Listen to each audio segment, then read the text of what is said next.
to terrorize. Oh, don't let the devil rise. 'Cause if you let him ride, then he'll wanna try to drive. Don't let him ride.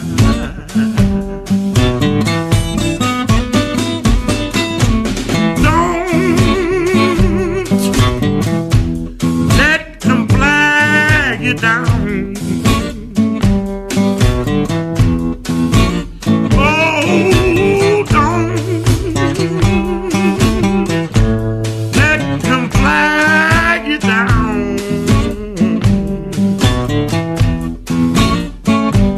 If you let him flag you down, he'll turn your soul around. Don't let him ride.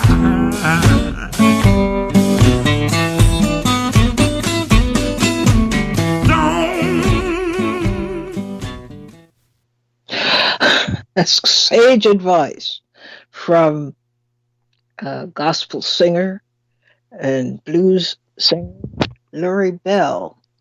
Don't let the devil drive. Says if you let him drive, you basically have lost your car. He'll take it wherever he wants to take it. It's, of course, a lesson in life. Don't let people who do not mean you well have charge of your life. So it's from his 2012 album, The Devil Ain't Got No Music, which also features Billy Branch and Joe Louis Walker, who back him up on his acoustic guitar. Well, a lot of things are happening, and yet I don't know. Because we don't know the details. We're not informed. And frankly, I am beginning to believe that Donald Trump is being situated by the powers that be to resign rather than allow himself to be impeached. I think that's what Nancy Pelosi's plan is, to get him to resign, because in a sense it's more humiliating and it would save a lot of time. There are so many charges yet to pursue with Donald Trump, criminal charges to pursue. And it's going to take a long time before they gel, because they first have to investigate, and that's a long process. That would take years.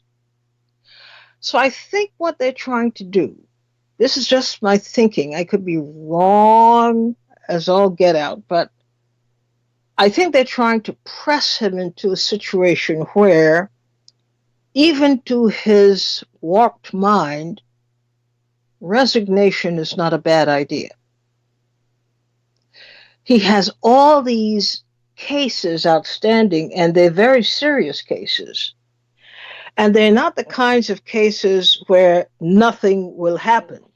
Serious things would happen if he is found to have committed these transgressions and crimes. So where he is now, this is just my thinking. I have no real rationale for it, except the one I'm giving you now, that the country would be saved a great deal of grief and inconvenience and shame. Donald Trump is accustomed to ratting his people out, throwing them under the bus left and right. He's good at that. So he would be asked to continue that. And they will find him, they put it to him, look, we have enough goods on you to send you away for many years, on top of the shame, which Trump is said to be terrified of, the shame of having his resume record that he was impeached. He doesn't want it. Bad for the resume. But you look at a number of cases that are fulminating, that are waiting in the wings, and they're queued up. And these are not simple cases. These are very serious cases. And it could mean jail time. So I think, this is my thinking, I could be wrong, and we'll see if I'm wrong or not. But I think they're trying to nudge him into acceptance of surrender. Give it up. We've got you on all of these counts. If you were to go to trial, and you most certainly will be found guilty. You notice in the news, they're highlighting the caliber of testimony and the caliber of testifiers that they're getting. People, they make a point to say that these are high caliber people, a long history, all of them each has a long history of unreproachable work. You know, they have a long record of service, quality service to the country and so forth. This doesn't sound good for Trump. So I'm thinking that what they're trying to do is they'll take a couple of the cases that are most glaring, in which they have Trump dead in the water. He can't move. He can't defend himself against the charges that they will put before him. And in any event, he wouldn't want that. He's very concerned about how he's thought of, what the public thinks of him, and he's very concerned about his reputation, such as it is, being sullied. So we'll talk a bit about this idea. It came to my head just yesterday that maybe what they're trying to do, and maybe the reason for Pelosi's posture, is that she knows it's going to take a lot. It's going to take a lot to convict Donald Trump. It's not easy. It's not hard to convict him based on the information we have received. It seems like a pretty tight case. But the timing is not right, in a way, for a long, drawn-out trial. For one thing, we have the looming presidential race in just a blink of an eye. Candidates, if they are to be successful, will have to get moving with their campaigns. As much as Trump might have committed all these crimes and so forth for which he would be prosecuted, the candidates are not going to be able to easily deal with that. They will be operating under a shadow, and a very popular shadow, we must say. We can't forget that. This possibly could turn around by Trump himself. I mean, they have him on some good points, and he can't escape those points. But those points on public perception is something else. Trump will put together a very impressive campaign to show that he was deliberately sabotaged. These charges were meant to kill his campaign, and he will get a lot of sympathy, even from people who didn't support him before. He could, I'm just saying, he could, if he had, some genius help. So far, he hasn't had genius help. He could turn the tide around and go after lots and lots of sympathy. He could wiggle out of the situation. You don't know. On Pelosi's end, she's already made a mistake. She's made a serious mistake in ignoring this case against Trump for years now, going on almost 3 years. She decided she was opposed to a trial on the grounds of impeachment for whatever reason. And even though the party members were pressing for an inquiry, you remember she stayed put. She was firm about it.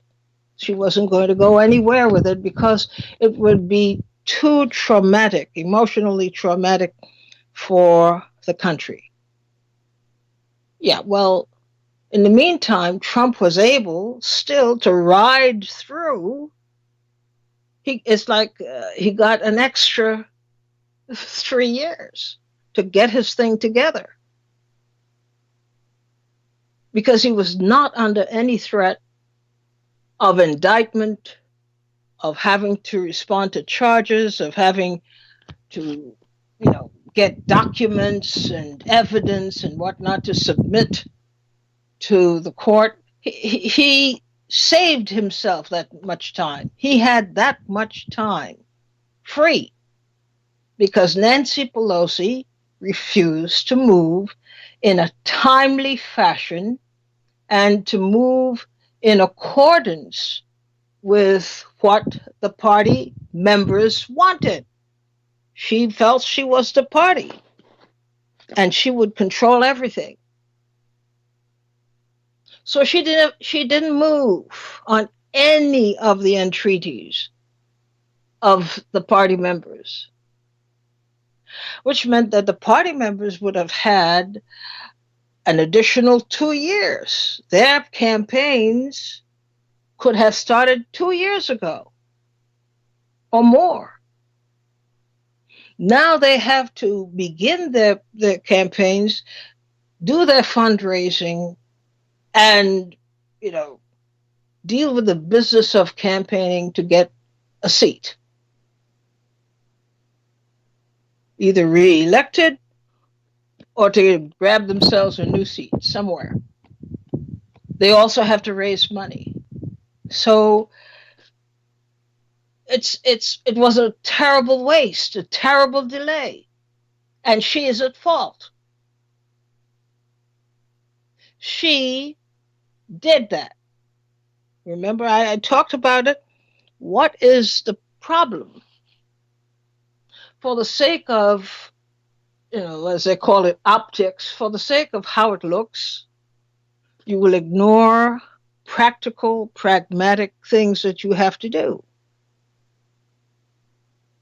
Trump was hammering the Democratic Party and has been for the past 2 years, going on 3.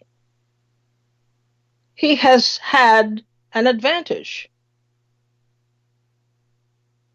And that in turn gave a lift to other Republican candidates who would choose to run under his umbrella. It's such a simple thing to figure out, really, when you look at it. But they let Trump do his thing.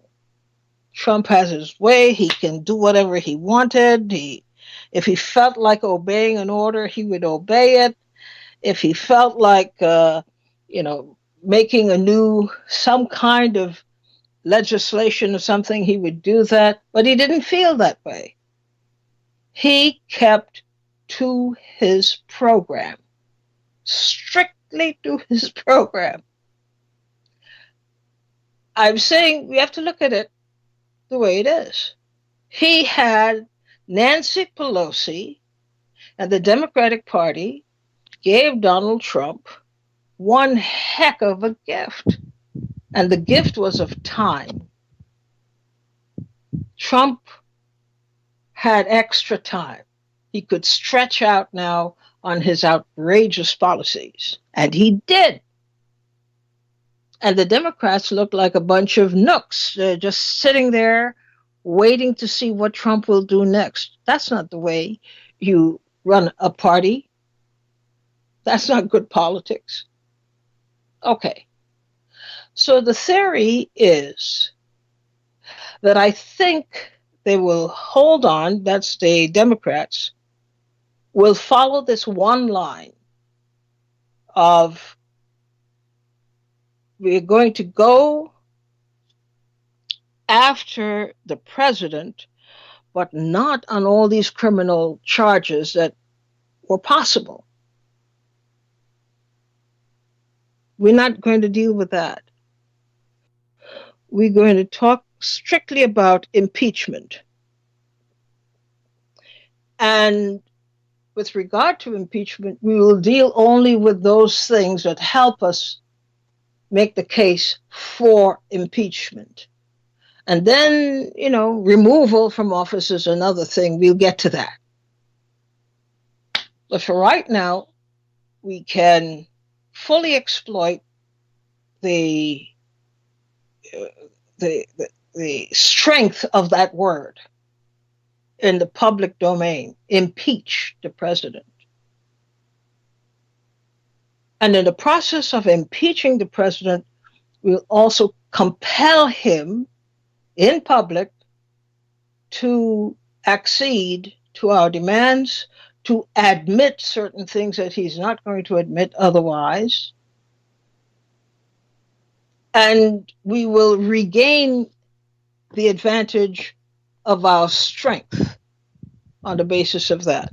So maybe the better thing for us to do is to not proceed with all the other criminal acts, and there are many,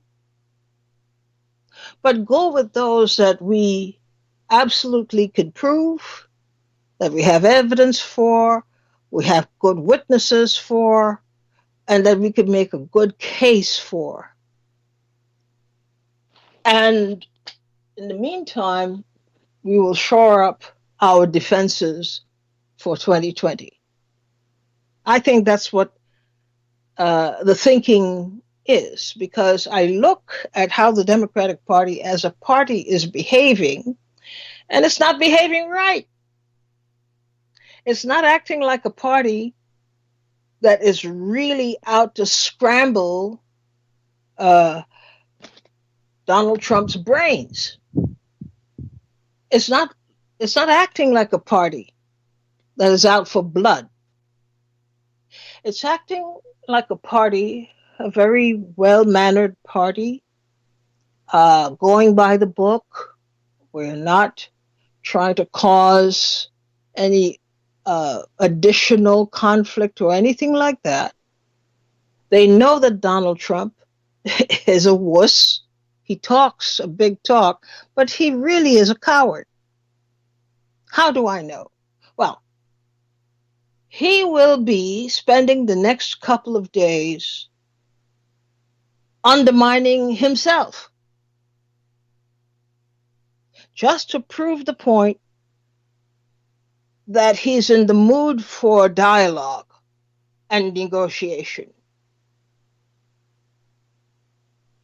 All that nasty talk, all that, I'll dig your eyes out if I can. And who he's going to bomb, who he's going to do this to, who's going to, all of that stuff. You're not hearing much of it lately, are you? No, we're not. He wants now to paint a different Donald Trump, conducive to the idea of can't we all just get along and sit around a table and talk? Are our differences so insurmountable that we can't talk about them? He's the reason. He's the man of reason now. What he wants is to get the Republicans to give him a break. And he wants to look like a contrite man who realizes that, well, he made some mistakes. That's all. But this happens in every administration. People make mistakes. So why don't we work on some of the biggest mistakes that my administration has made so far, and let's undo them? He began that today. That kind of talk came out of his mouth today. He says, no more war. He wants no more war with Egypt. He wants no more war in the Middle East. He wants peace. And the people he was just planning on bombing and bombing them into dust, he wants another plan now. And it will be a permanent plan. It would be something that we all could live with forever because we'll be working for peace. Donald Trump doesn't have a sincere bone in his body. But that's the message I see him crafting, or his people are crafting for him now, as a reasonable guy. Okay, so he made a couple of mistakes. All right. He'll admit to some, not to the ones that could have sent him to jail for 20 years, but he'll admit to some mistakes. These are mistakes not of intent. I was perhaps a little overzealous, and I got wrong advice. But these things happen. But I'm telling you now, there are things I am prepared to do. And I want us all to clear the air of them and move on. That would be a master stroke if he could achieve that. But nobody believes that Donald Trump means what he says or says what he means. But I looked at that because the tone has shifted. And the Democrats now seem conciliatory when they should be, armed with whatever it is that could draw the most blood. Because politically, they have to put him down. They're going to have to put him down. It's the only way to beat Donald Trump is to proceed with these cases and evidence and argue the courts. And you see how cowardly he is. They've been asking him for a while for his tax returns, and he has all kinds of stupid, flimsy excuses as to why he can't turn them over. He's scared because he knows, if anything, those records would convict him. There's nothing there to, expiate anything that he has done, only to indict him with more charges. So we'll talk about that. I'd be interested in your thoughts based on what you read people's attitudes, you listen to what they say, and I'm hearing the sound of reconciliation for some reason. I'm hearing a thought in Donald Trump's mind that he still can pull one off on the Democratic Party and run right through the gate. That they will fall for his act of contrition and his looking ahead for the country and all the things that could lead to progress and peace and democracy for everyone. Yeah, okay. I'm not falling for that. But I thought I'd bring that to your attention. It may not happen tomorrow, but it certainly will happen soon enough if indeed both sides find a way to negotiate, uh, you know, Pelosi can say, well, we don't need the country in any more turmoil. Uh, this is a temporary measure. We see the sense it makes. That doesn't mean we agree with what the president will do every time. But there are certain things that have happened already that, if left undone and unaddressed, will surely sink the country. And now here we are, political enemies we may be, but we're fighting for the good of the country and trying to find a reasonable solution to the morass that we're in. I think something like that might happen. I don't know, but I think so. Princeton Theological Seminary in New Jersey has announced that it will put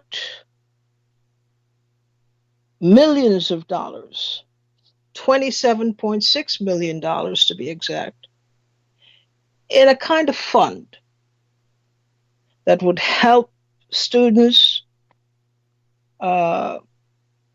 pursue their scholarships and fellowships without stress. These students will, of course, have to prove their link or somehow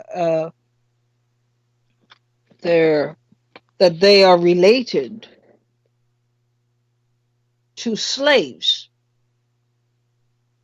who had helped to build Princeton and presumably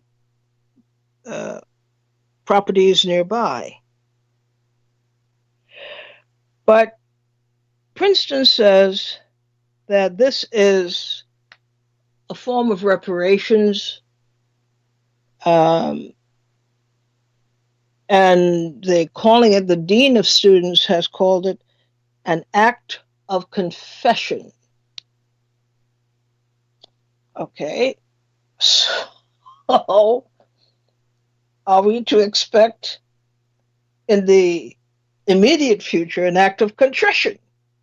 I mean, after you've confessed your sins, you have to demonstrate further how you are going to, in the future, how you're going to make amends. So this, they say, is a 27.6 million kind of reparations and a kind of act of contrition. That's not bad. Now, I don't want to sound so immune, but Princeton Theological Cemetery, oh, sorry. Did I say cemetery? Seminary. Come on, you trees, you're slipping. But that was funny. It was a very good thing to do. But if we are serious, it's just like what's her name's apology for announcing herself that she was Cherokee. And she went back and she said how sorry she was that she did that, how misleading it was, and so forth. And if you recall the program that I did, that's not how you apologize. That's not an apology. And we have to be very, very particular when it comes to things like this. We do not expunge the record until you've done all that needs to be done to expunge the record. Partial payment is not an expunging of the record. And it seems to me that Princeton Theological Seminary will have to spell out, because it has records, if it can't do it itself, there are historians, and they can pay for historians to go behind the numbers on books, old books and so forth, and assemble the truth. What was the truth of Princeton Theological Seminary's relationship with slavery, enslaving people? And it is particularly important because this is a religious institution. But it managed to hide the truth for years. It managed to hide it and lie about it. And simply saying that, well, we're putting $27.6 million in a bucket, and it's like reparations. I think it's a good start, that your mind is amenable, that the school is amenable to making some kind of move toward rectifying its own record. But it's not the only thing you do. An apology and the truth are due here. They have to, when you talk about, what is it, 27.6 million, my mind says, well, what is the 27.6 million today, in today's dollars? What did you make in slavery time on the backs of slaves? Has anybody calculated what the worth was of slave labor?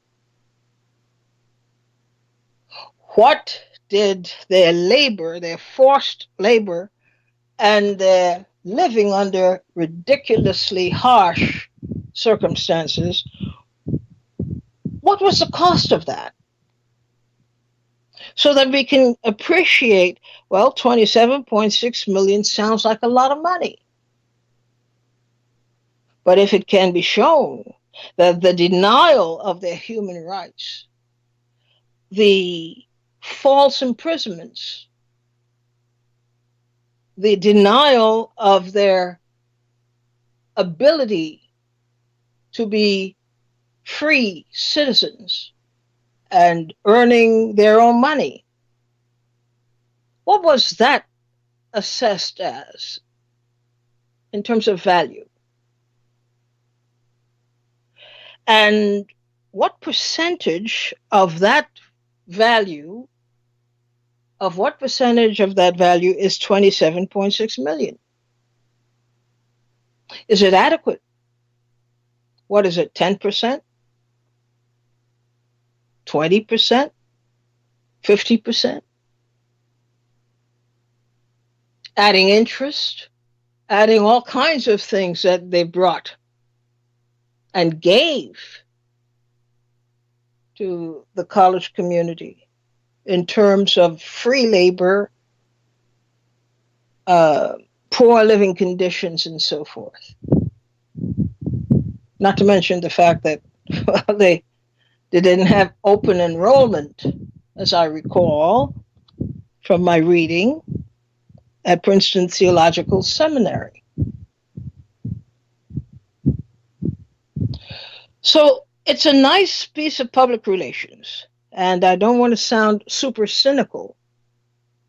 It is about time that they openly admit that this is a foundational part, slavery, a foundational part of this institution. And that, especially as a religious institution, they are obligated to undo the damage done for generations. But it must be a just and right. It must be a good compensation. It must be done right. It must be accompanied by open admissions about the role of slavery. How does a religious institution teaching about God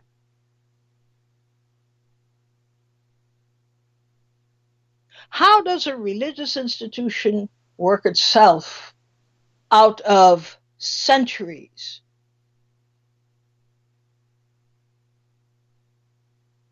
of enslavement of people of African descent?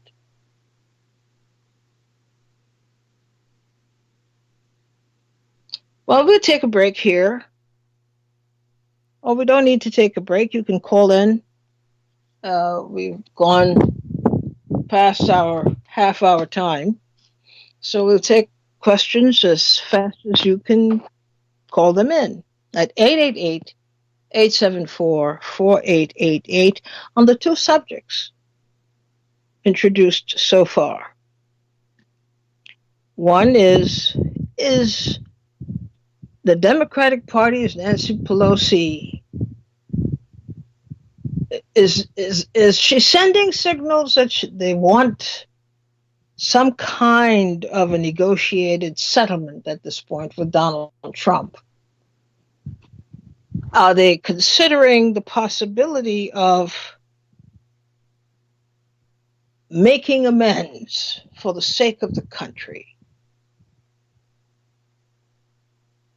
And secondly, in the case of Princeton Theological Seminary, what are the things that should be considered when an institution like this, enmeshed as so many institutions were in the history of race oppression in this country? How do you begin to weigh what the penalty should be for that? If you want to absolve yourself from the past, what is to be considered in arriving at some kind of a bottom line that would be amenable to the community? You have any idea? 888-874-4888.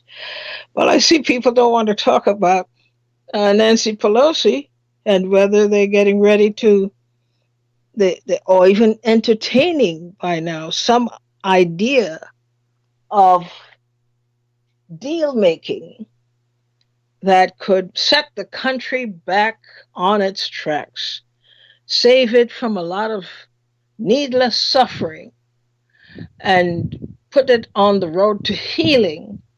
And we'll deal with Donald Trump some other way, which will be determined.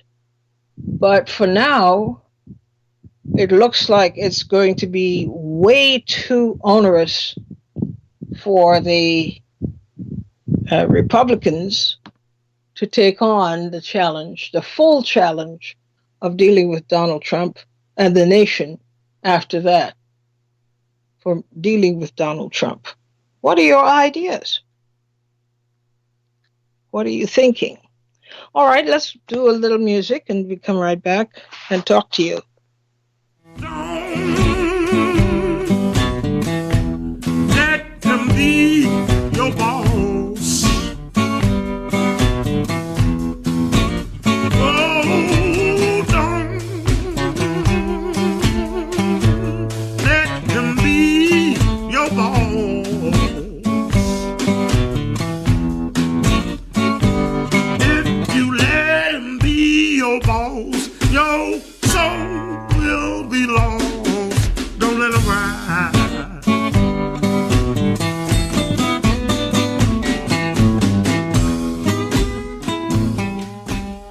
listening to Leid Stories on PRN.FM. I'm Utrice Leid, and we're talking about two things.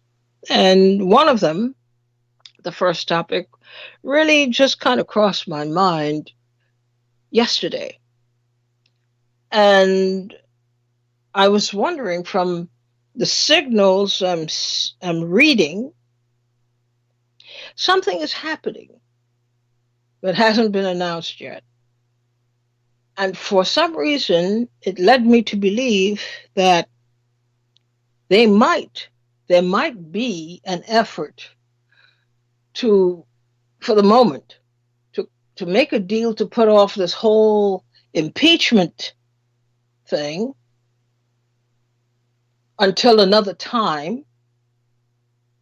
But in the meantime, it will give Trump an opportunity to basically get out of the hole a little bit.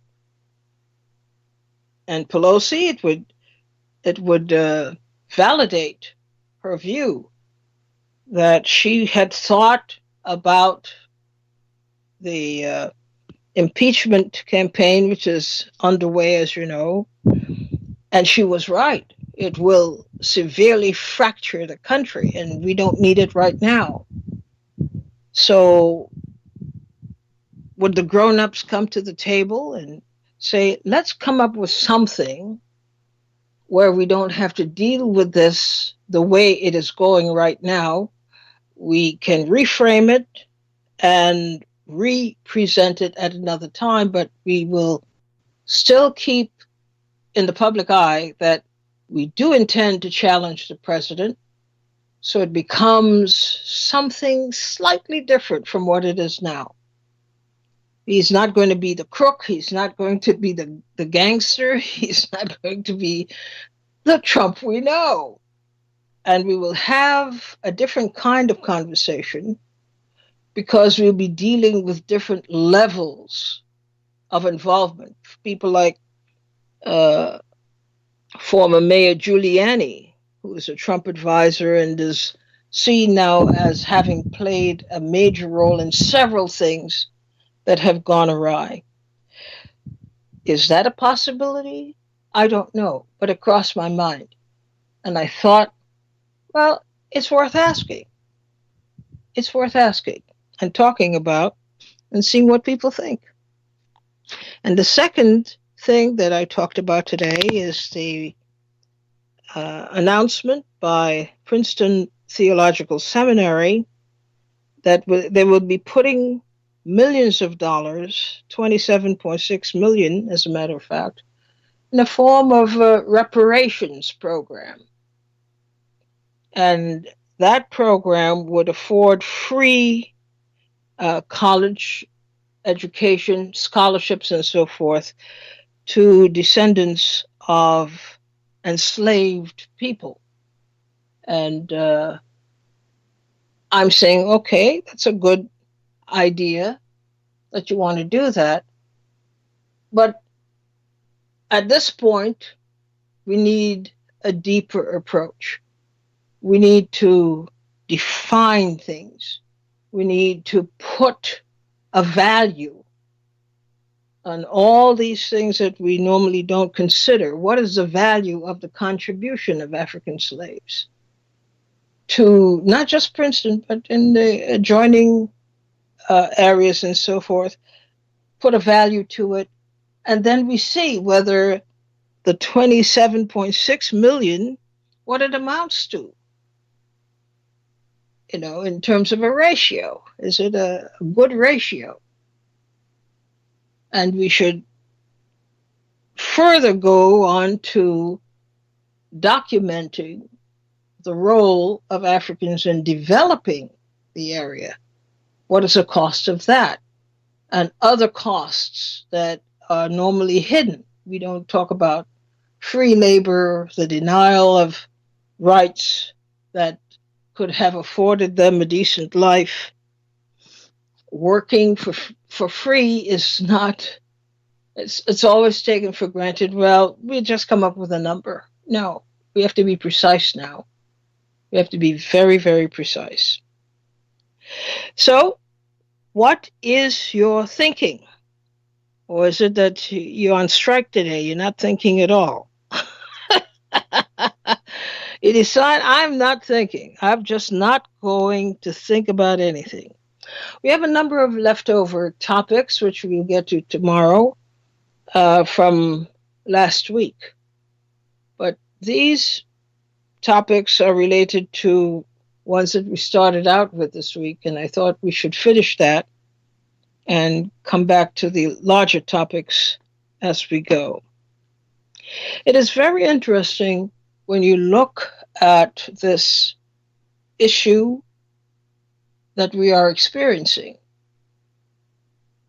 And the idea is that it is conveyed as what is happening in Congress to the president. No, we have to think of it also as what is happening to us, what is happening to our concept of governance. Moki from Connecticut, you're on the air. Greetings. Hello. Greetings. How are you today? I'm hanging in. How about you? The same. And I guess everybody else is too in the listening audience, in the community. So, since we don't have very much time left, let's get to your point. Yeah, I wasn't going to call in, but no one else has. So I think that Pelosi and Trump are cut from the same cloth. I believe that the Democrats, are more in fear of Tulsi Gabbard than the Republicans. Well, that is not what the polling is showing. She is very low in the polls at the moment.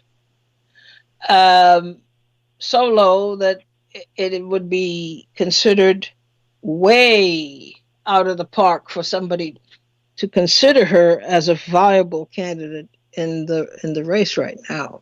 Yeah, they're doing the same thing to her as they did to Ralph Nader. Same thing as they did to Jill Stein.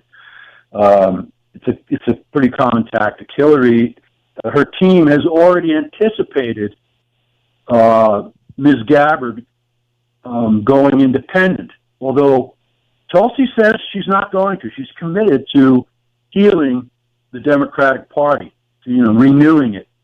So she's but Hillary's people are thinking, let's head her off. Let's get this Russiagate, Russia bot thing going. Hillary's very strong on that. She sees Tulsi as the only real, as one of the main obstacles to her last-minute entrance into the race. You did mention Giuliani. I'm just skipping a little bit, but really getting back to the thread that you were weaving here. I think Trump is going to throw Giuliani under the bus. And I'd be very happy about that, because I think there's a lot more to be known about Rudy Giuliani in connection with the events surrounding 9/11. So I don't know how on point I'm staying here, but I really think that the Democrats, including Pelosi, they love Trump. It's part of the kabuki theater and the game of the weapon of mass distraction. Trump's gonna, they're gonna let him go. They're gonna let him off because he's better for them than someone like the example of Tulsi Gabbard. They're just so in fear of Tulsi rocking the boat. So the polls are all fudged. Tulsi's determined to run as a Democrat. And I say more power to her for that. But my feeling has always been that she should have gone independent right away. Given how she's been betrayed before, following Bernie Sanders' betrayal for the nomination in 2016. There's a lot of momentum gathering around Tulsi Gabbard. So she's my hope for the future. She's the only reason I might vote in this this, one-party election. Can I move on? Can I move on to the second topic, or do you want to let someone else have a crack at that? So, well, you can move on. All right. So the 26-point-something million is for education. That's the approach they're going to take. I think they must encourage anyone who wants free education in their community. I don't know about the state of New Jersey, but all of those who come on board for their scholarship should be paid to go to school. Because if you're worried about all the other bills besides your tuition, you're not going to perform well as a student.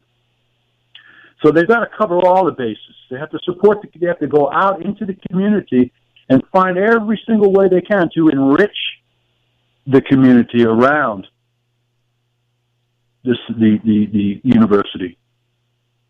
Well, I don't know.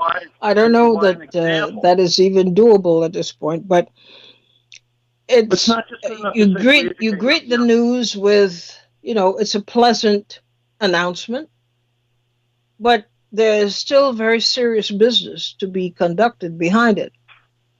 And that's what we have to insist now. We have to insist that the records be squared. Yes. But way more than that. Therefore, that is the other part of the obligation that Princeton Theological Seminary has to the community. Well, we've run out of time. Thanks so much for contributing. And we'll see each other tomorrow, folks, at the same time. Bye-bye.